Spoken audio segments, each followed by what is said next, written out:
पुरुषोत्तम राम की कथा अधिक मास की कथा ये कह रही हूँ, आप सब सुनिएगा, क्योंकि ये कथा आपको महीने भर कम से कम प्रतिदिन सुनना चाहिए। ये कथा सुनने से क्या होता है कि आप परिक्रमा पथकोसी करें या न करें, ये कथा का इतना महत्व है कि कथा सुन लेने से उसका फल उतना ही मिलता है जितना लोग पथकोस करके पुण्य कमाते हैं। अधिक मास की कथा तो मैं कह रही हूँ। प्रभु श्री राम जी जब शंकर जी के समुद्र के यहाँ स्थापना कर रहे थे तो शंकर जी के पूजा कर रहे थे, स्थापना कर रहे थे। तो शंकर जी उसमें से 108 कलगटा का फूल लिए थे प्रभु श्री राम जी शंकर जी को चढ़ाने के लिए। शंकर जी प्रभु श्री राम जी की परीक्षा लेने के लिए उसमें से एक कलगटा को छिपा लिए। जब जब एक मंत्र पढ़ा जाता था तब तब एक कलगटा का फूल चढ़ाया जाता था। 108 कलगटा का फूल था। यही हम कथा कहेंगे। पहले हम हनुमान जी को आवाहन कर ले, बुला ले, आसन दे ले, तो हम पूरी कथा कहेंगे। आप सब अधिक मास की कथा सुनिएगा। भक्ति भक्त भगवंत गुरु चतुर नाम बपु एक, तिनके पद बंदन करो नासे विघ्न अनेक। सिया मांडवी उर्मिला श्रुति कीरति बरबाम, चारु सुवन चारु रतन तुलसी करते प्रणाम। भाषा तुलसीदास कृत कथा करो अनुसार, आसन लीजय हृदय महु आया हूँ पवन कुमार।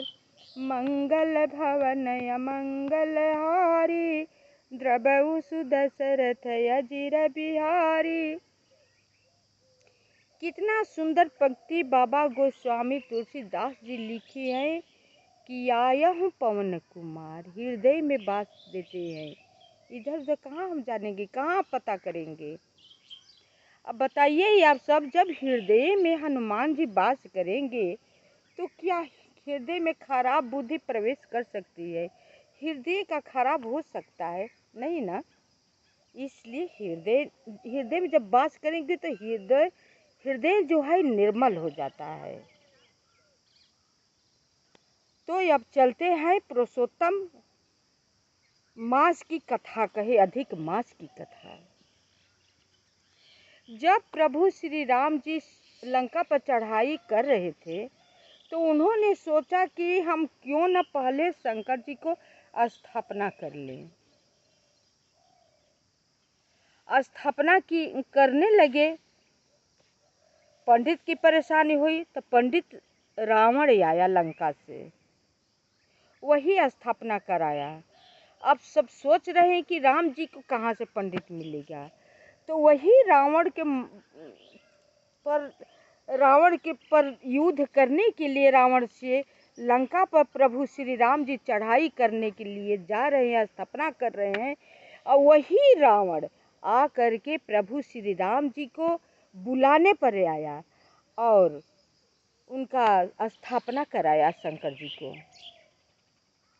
प्रभु श्री राम जी ने रावण को बुलाए, ये भी बोले कि आना तो पंडित के रूप में आना, 10 शिष्य लेकर के मत आना, अपने वैभव ऐशो आराम के साथ मत आना, एकदम साधारण पंडित की तरह आना। उसी तरह रावण आया और शंकर जी का स्थापना कराया। 108 कलगटा चढ़ाना था। एक एक मंत्र पर एक एक कलगटा चढ़ाया जा रहा था। शंकर जी प्रभु श्री राम जी के परीक्षा लेने के लिए एक फूल उन्होंने छिपा लिया। जब 107 हो गया, 8वां के बेरी एक फूल था ही नहीं। अब प्रभु श्री राम जी कहाँ से चढ़ाए? अब उन्होंने सोचने लगा कि अब हम क्या करें, अब 108 होगा नहीं, मंत्र भी खंडित हो जाएगा, पूरा नहीं होगा, फूल नहीं चढ़ पाएगा, जो कि 108 चढ़ाना है। सोचने लगे, सोचे कि मेरी माँ कौशल्या माँ जो है, मेरी आँख जो है कमल की तरह है, तो कमल नयन कह करके बुलाती थी। तो जब कमल की तरह मेरी आँख है, मेरी माता कमल नयन कह कर बुलाया करती थी, तो क्यों ना अपना आँख ही कमल की जगह पर अपना एक आँख ही निकाल कर शंकर भगवान को चढ़ा दे। यही सोचकर प्रभु श्री राम जी तलवार निकाले और तलवार का नोक से जो ही अपना आँख निकालने को चले कि अपने आँख निकाल कर हम भोले बाबा को चढ़ा दे, भोले बाबा प्रकट हो गए।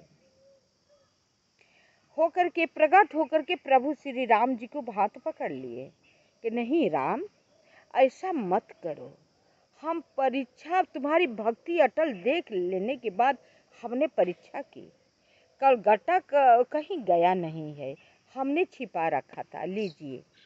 दे दिए तो वो कलगट्टा चढ़ा, आँख नहीं निकालने दिए भोले बाबा। प्रभु श्री राम जी 108 कलगट्टा चढ़ाए। प्रसन्न होकर के शंकर जी एक धनुष दिए कि जाओ इसी धनुष से रावण को वध करना। तो बोले प्रभु श्री राम जी की हे प्रभु, लंका में तो आपका सब भक्त है, हम कैसे आपको भक्त को मार पाएंगे? कहे भक्त तो थे लेकिन अब नहीं भक्त है, अब दुराचारी व्यभिचारी सब हो गए हैं।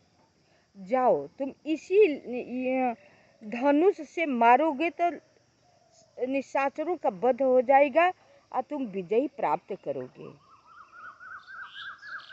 ले लिए प्रभु श्री राम जी धनुष, गए तो रावण को वध किए, युद्ध करके जीत गए, लंका को जीत गए राम जी। जीत करके अयोध्या आए, राजा बने। बहुत खुशी का बात हो गई, सब लोग खुश थे, देवता पितर सारे लोग खुश थे। अब प्रभु श्री राम जी सोचते हैं कि जब हम वन जा रहे थे तो ऋषि मुनि लोग को हम दर्शन करने के लिए करते हुए गए, दर्शन देते हुए गए उन लोगों के, क्यों नहीं अब हम दर्शन करने की खुशी को उपलब्ध में हम राजा बन गए हैं, तो ऋषि मुनि लोग के तब दर्शन देने के लिए गए थे, अब दर्शन लेने के लिए, दर्शन करने के लिए हम जाए। तो पहले शंकर जी को हम दर्शन करें, चलते हैं काशी जी में। जब ही काशी जी में जैसे आप आएंगे काशी जी में, तो विश्वविद्यालय जो काशी जी का है, तो उसके पीछे मगह हो जाता है, यानी काशी नहीं रह जाता है, और अंदर जो होता है इधर तो काशी होता है। तो मगह में ही थे प्रभु श्री राम जी। शंकर जी को पता चल गया कि प्रभु श्री राम जी मुझसे मिलने के लिए आ रहे हैं। तुरंत ही प्रभु शंकर जी बोले कि खबरदार राम, मेरे नगरी में मत आओ।